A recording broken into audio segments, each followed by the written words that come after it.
Добрый день, уважаемые коллеги! Меня зовут Шапкина Надежда Николаевна, я учитель начальных классов школы-лицей Жибек-Жолы. Я хочу предоставить вам мастер-класс на тему «Как диалогическое обучение способствует развитию коммуникативных навыков учащихся в 4 Г-классе». Эпитетом своей работы я взяла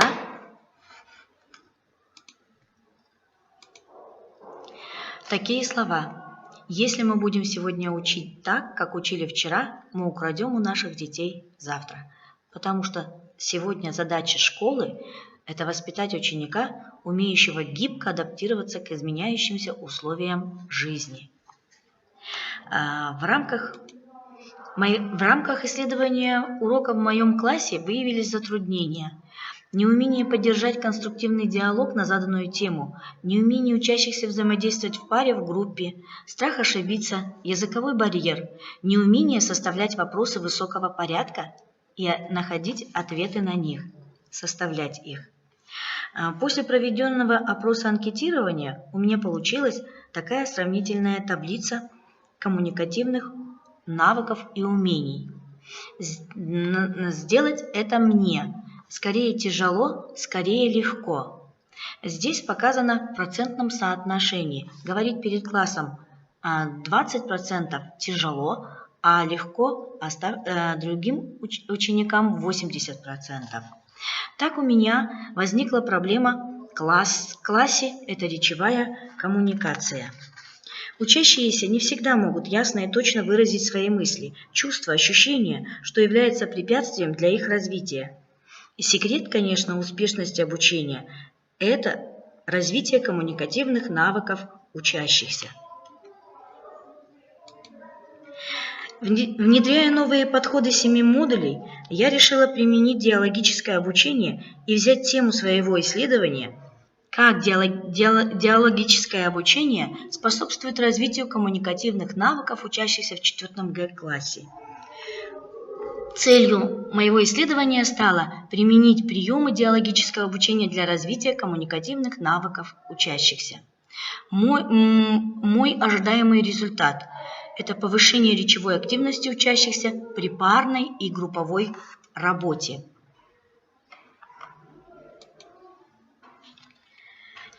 Изучая литературу по этой теме, я выяснила, что использование на уроках диалогового обучения способствует формированию умения определять и отстаивать свою позицию, развивает умение ораторского мастерства и лидерские качества.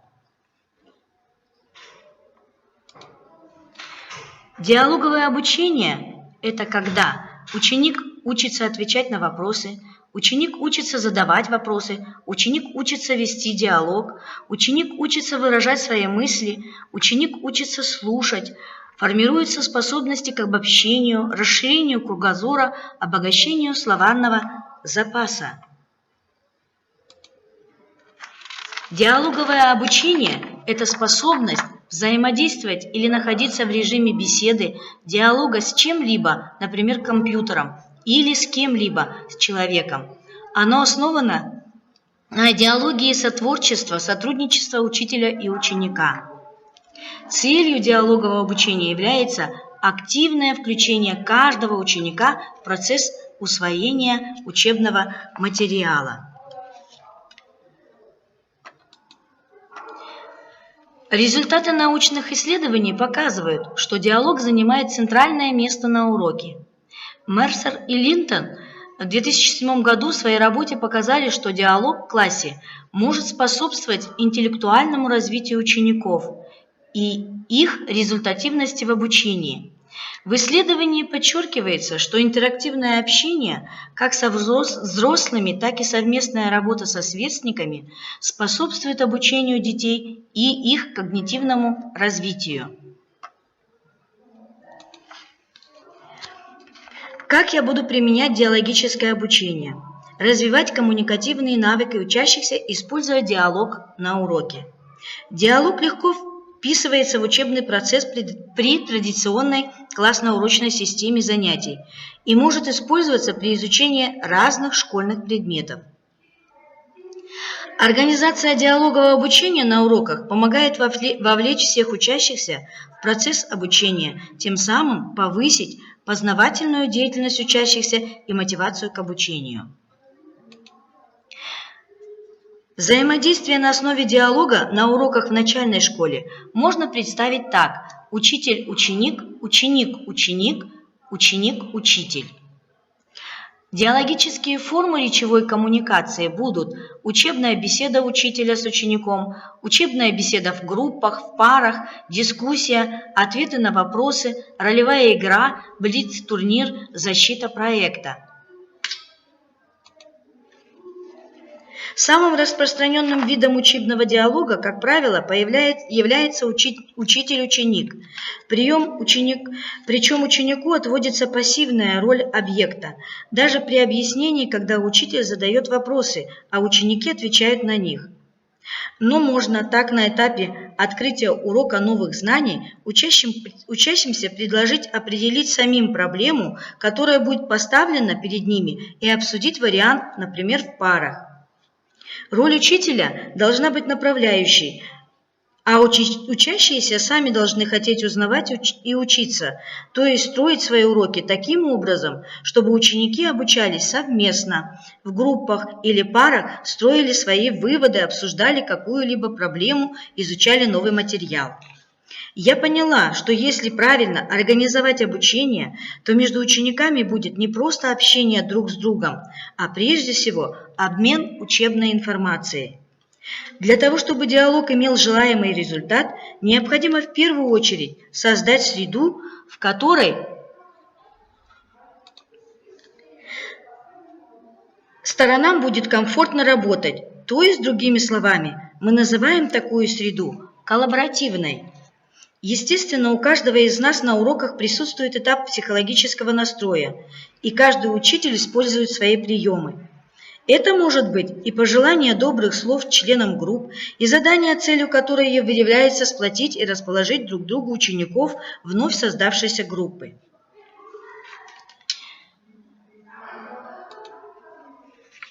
Я создавала условия для диалогового обучения. Материал урока изучался учениками совместно друг с другом. Ученики помогали друг другу сообща, делясь своими мыслями и идеями, выполняли работу в парах, в группах. И я заметила, что моим ученикам легче установить контакт между собой, нежели с учителем, так лучше понимают друг друга. Когда учащиеся работают в группах или парах, они вовлечены во взаимодействие в форме беседы ученик-ученик, и таким образом у них идет лучшее понимание, изучение темы.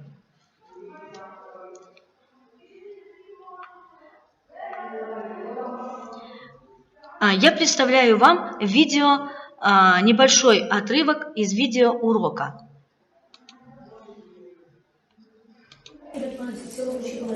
Итак, следующее наше задание, быстренько, посмотрите сюда.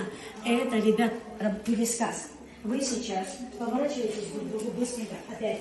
И первый вариант начинает пересказывать. Играли быстро, пересказываем. Текст.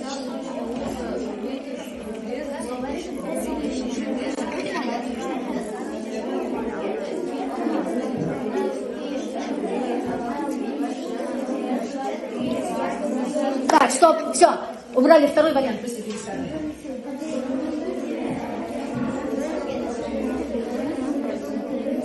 Все, а теперь говорите сюда ко мне. Давайте вспомним быстренько формы пересказа. Какие бывают формы пересказа? Быстренько. Бывает свободные формы. Да, дай быстро. Так, бывает.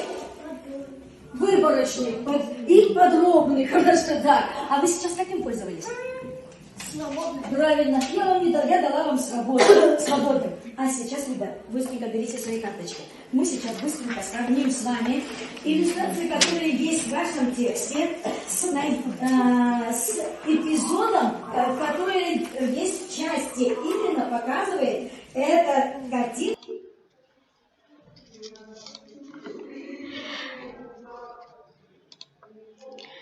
Взаимообучение и взаимопомощь исключают состояние тревожности, дети свободно общаются, рассказывают друг другу информацию, свои наблюдения, улыбаются, советуются, стараются выполнить работу лучше других групп, ведь это стабилизирует положительно.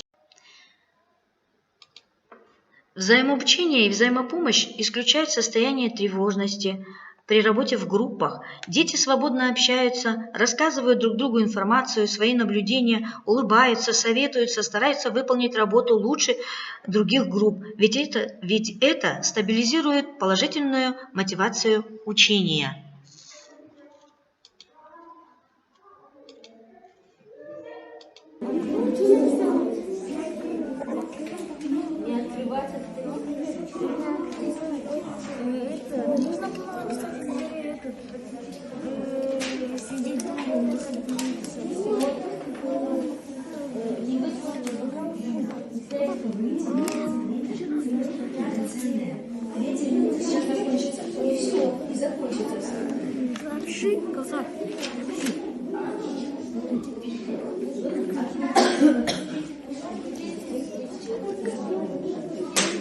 Время закончилось. Следующее. Все. Время вышло. При проверке и оценивании заданий я проводила наблюдение за тем, как диалоговое общение в группах влияет на вовлеченность учеников в процессе обучения, как меняется их эмоциональное состояние и как их поведение отражается на результатах обучения. У детей, которые допускают ошибки после консультации данной своими же одноклассниками, появляется желание сразу исправить ошибки, и при этом у него исчезает страх допустить ее. У него поднимается настроение после того, как он ее исправляет самостоятельно. Конечно, при этом затрачивается определенное время урока, и только при систематической работе отрабатывается навык организации вида данной работы.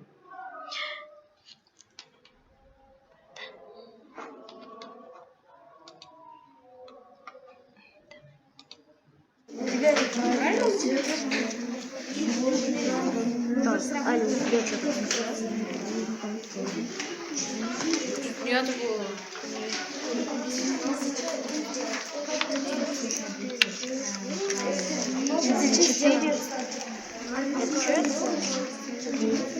И там один. Там один.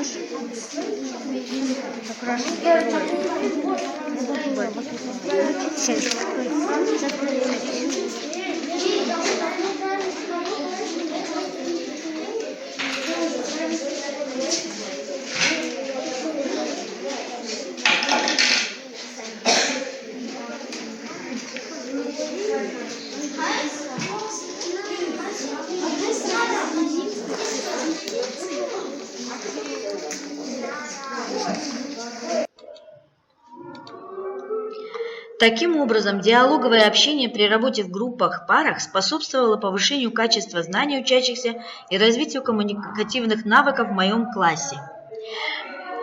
Развитию коммуникативных навыков учащихся очень хорошо способствует исследовательская беседа.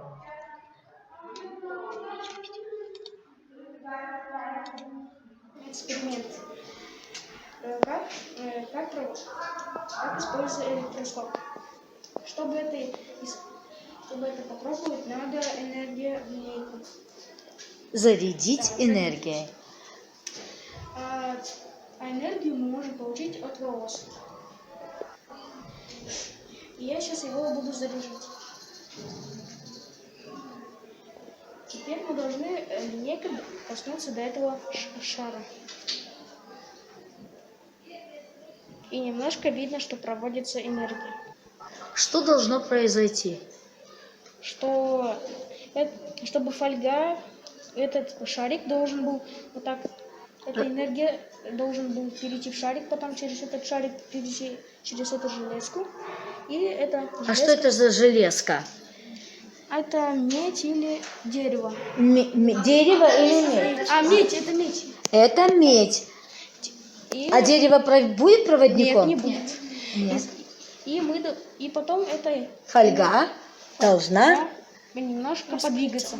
двигаться, раскрываться, да? Так, давай еще раз. Ты банку прямо... Большое значение при диалоговом отводится умению задавать вопросы.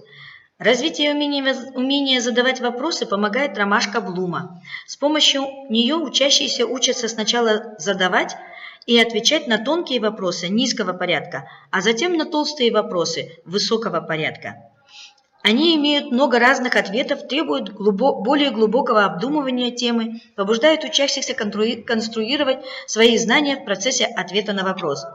На уроках мы использовали такие приемы, как волшебная шкатулочка, горячий стул, интервью. Для организации диалога с автором художественного произведения необходима организация читательской деятельности, которая включает эмоциональное вслушивание, вычитывание, выразительное чтение, сочинение, рисование и инсценировки.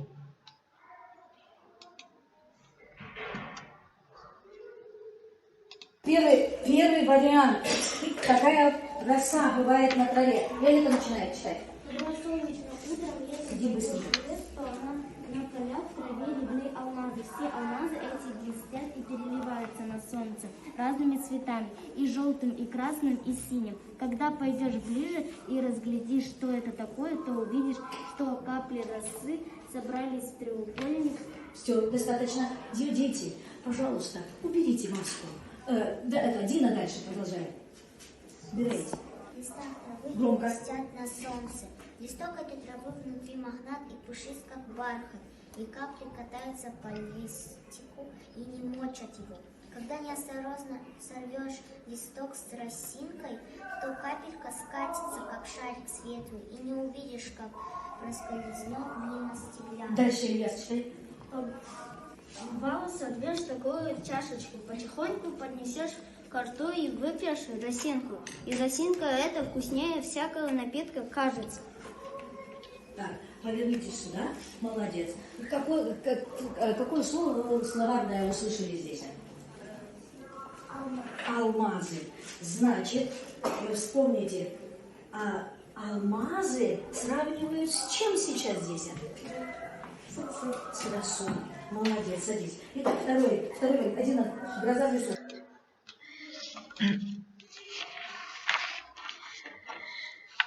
Помогают в формировании диалогового общения друг с другом следующие упражнения. Ролевые чтения, ролевые диалоги, работа в парах, инсценирование отрывка, разговор двух героев произведения, придумать разговор героев произведения по телефону, инсценирование произведения, сказки, рассказа, басни и так далее. Выстраивая отношения, можно выделить некоторые правила ведения диалога. Это: любое мнение ценно, ты имеешь право на любую реакцию, кроме невнимания. Повернись так, чтобы видеть лицо говорящего. Хочешь говорить – подними руку. Дай возможность другому высказать свое мнение, а себе понять его. Обращение начинается с имени. Критика должна быть тактичной. Отсутствие результата – тоже результат. Голос твой божественный, даже божественный дар. Умей им владеть.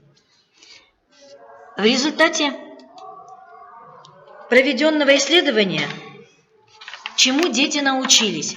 Отстаивать свою точку зрения, составлять вопросы высокого порядка и ответы на них, поддерживать конструктивный диалог на заданную тему, взаимодействовать в паре, в группе, уменьшился страх сделать ошибку, расширился словарный запас детей. И изменилась также у нас анкетная таблица, которую мы вначале тоже провели. Например, сделать это мне скорее тяжело.